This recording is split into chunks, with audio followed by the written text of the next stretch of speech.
Someone's been in here, recently. Building on top of the ruins. What do you see? Some sort of makeshift distillery. Smells just like the flowers. Shit.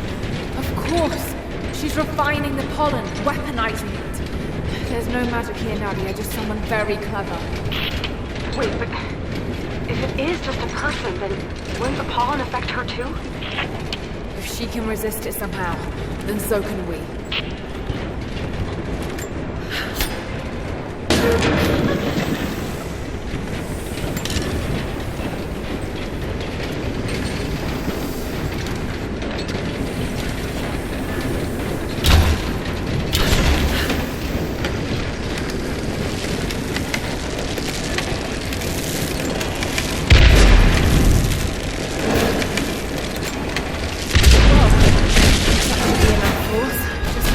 Bucket closer.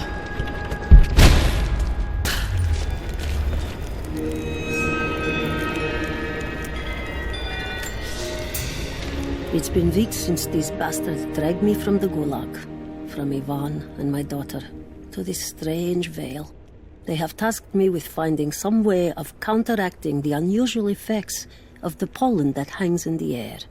Now I believe I have a formula that may work. An extract from the seed pods of the plant. The liver of animals that consumed the flowers and have metabolized the toxins. A phenothiazine derivative. The last ingredient is a risk.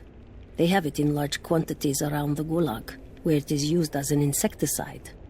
It may also act as a rudimentary antipsychotic, bearing a chemical similarity to other compounds I have studied. Or it may be poisonous. I will try the mixture on myself tonight.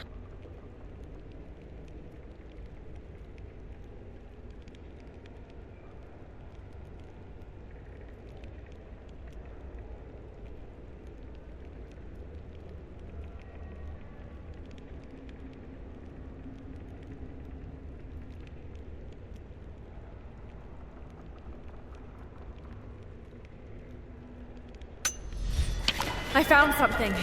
One of the prisoners wrote down a formula that might counteract the effects of the pollen. It has to be from my grandmother. The witch killed her, and now she's gonna help save Grandpa, just like in one of his stories. Nadia. Have faith, Laura. Hop back to the Soviet installation where we met. I'll help you find what you need.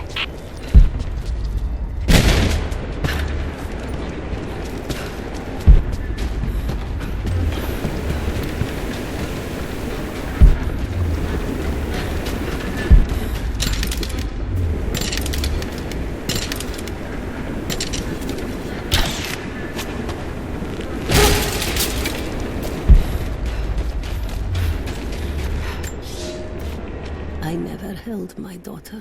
They took her from me on the surgeon's table. I tried to fight, but they are many, and I am weary. Then they dragged me away, split our 3 hearts apart. They have taken me to a hidden vale where ancient ruins stand. They tell me if I cooperate, I will see my family again. I will never trust these monsters, but I do not have a better plan. There are curious flowers here. Exposure to the pollen has left my captors rattled, and they will go no further than our little outpost. They brought me here in the hopes that my expertise in botany would help them find a counteragent. At last, the state has a use for me. I nod and smile. I play the part. But they cannot break me again. For my daughter, for Ivan, I will live.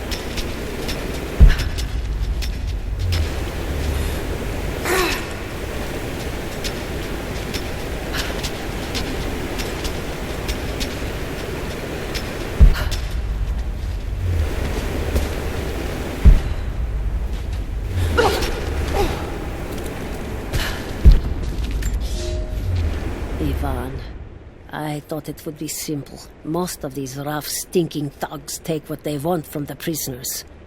I chose Ivan because I thought he would bend, but it is worse than I thought. He is a good man. He does not want to be here any more than I. That sentiment holds little weight when he eats well and sleeps with a blanket. But I credit him with a moral compass these others lack. This place sickens him. He knows his part in it. Hates what he does. I caught him pushing back when he thought no one was watching to calm his guilt. I told him it was not enough. Showed him how to do more.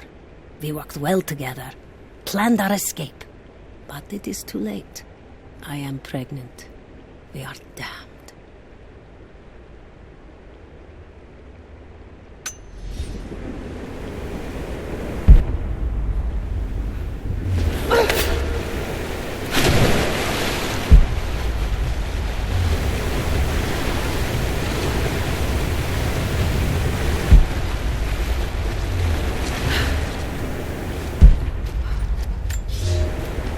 I knew it was a mistake when I threw the drink in his face, but I did it anyway.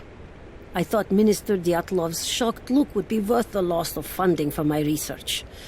I was a fool. The KGB bastards knocked down my door before dawn. 5 years. A work camp. They no longer have the spine to call it what it is. They call it Freedom Station. Liars. It is a gulag. I promised myself I would not let them break me. But I wept for mercy in my first week. I must find a way out. There is a guard, a red-cheeked boy named Ivan. More sweetness than sense. It pains me to use one so guileless as he, but I will not rot here.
Went inside the wicked vale looking for Nadia's grandfather, but I barely escaped with my life.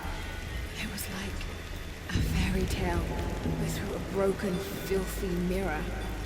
And Dad, I know intellectually it was all in my mind, but the gunshot is still ringing in my ears.